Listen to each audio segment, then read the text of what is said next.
बुद्ध और भिखारी।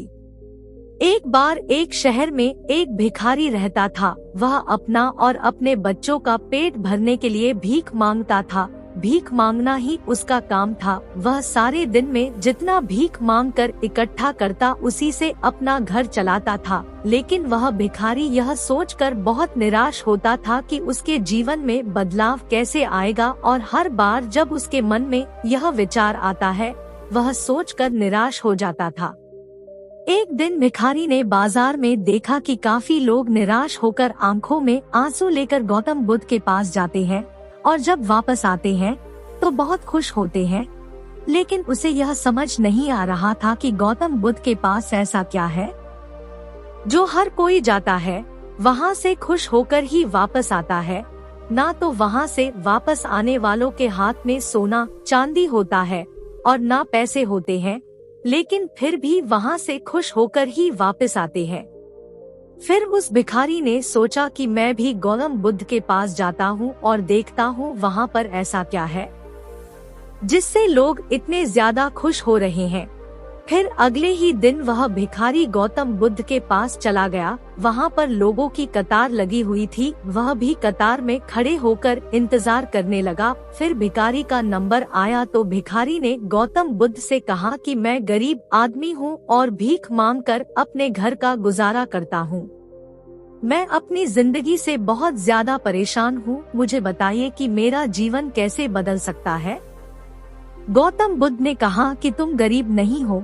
तुम्हें ऐसा लगता है कि तुम गरीब हो। तुमने कभी भी किसी के लिए कुछ भी नहीं करा है, ना ही कभी किसी को दान दिया है। यह सुनकर भिखारी सोच में पड़ गया और गौतम बुद्ध को कहने लगा कि मैं तो खुद एक भिखारी हूँ, मैं किसी को क्या दान दे सकता हूँ। तो गौतम बुद्ध ने कहा कि भगवान ने तुम्हें इतना अच्छा है शरीर दिया है, तुम अपने हाथों से लोगों को दान कर सकते हो। जरूरी नहीं कि दान पैसों का ही होता है, तुम अन्नदान कर सकते हो। तुम अपने मुख से लोगों को अच्छे अच्छे विचार देकर उनका हौसला बढ़ा सकते हो और उनकी सहायता कर सकते हैं। तुम उन्हें शिक्षा दान कर सकते हो। गरीब तुम नहीं हो, गरीब तुम्हारा दिमाग है। तुम्हें इस विचार से हटकर दूसरों की सेवा करने के बारे में सोचना चाहिए। यह बात सुनकर भिखारी बहुत ज्यादा खुश हो गया और वह संतुष्ट होकर वहाँ से चला गया। इस कहानी से हमें यह शिक्षा मिलती है कि मैं गरीब हूँ। इस बात से चिंता करने से समय बर्बाद होता है और यह बिल्कुल भी सत्य नहीं है। सत्य है कि आपको भगवान ने बिल्कुल सही शरीर दिया है। हमें इसका इस्तेमाल करके आगे बढ़ना चाहिए और खुद के जीवन को बेहतर बनाना चाहिए। सब कुछ स्वीकार करना जरूरी नहीं।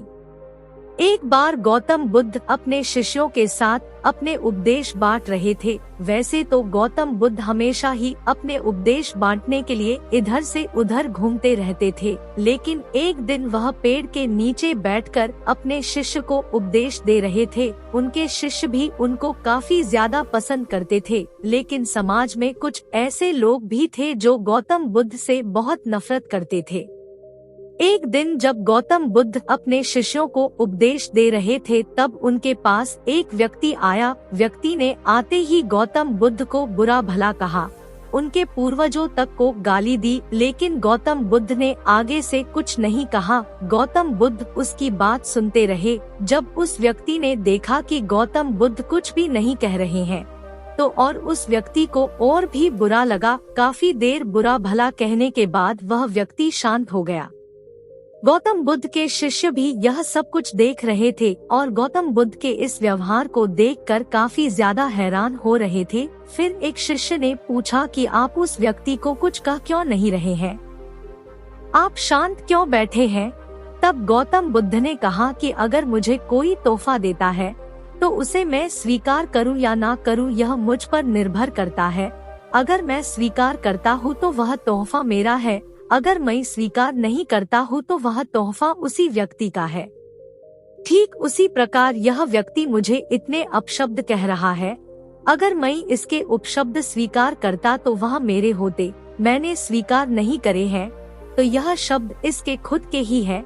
हमें कभी भी उसी समय प्रतिक्रिया नहीं देनी चाहिए। हमें शांत होकर सही या गलत का फैसला करना चाहिए, उसके बाद ही अपने प्रतिक्रिया देनी चाहिए। ऐसा करने से बुरी बातें और मुसीबतें टल जाती हैं। गौतम बुद्ध की इस बात को सुनकर व्यक्ति बहुत ज्यादा शर्मिंदा हो गया और गौतम बुद्ध के चरणों में आकर माफी मांगने लगा। गौतम बुद्ध ने उस व्यक्ति को माफ कर दिया और वह आगे चले गए। इस कहानी से हमें यह शिक्षा मिलती है कि स्वीकार करना या ना करना यह हमारे ऊपर है, इसलिए हमें जीवन में अच्छी बातों को स्वीकार करना चाहिए और बुरी बातों को अस्वीकार करना चाहिए। तो आज के लिए इतना ही, फिर मिलेंगे नेक्स्ट वीडियो में।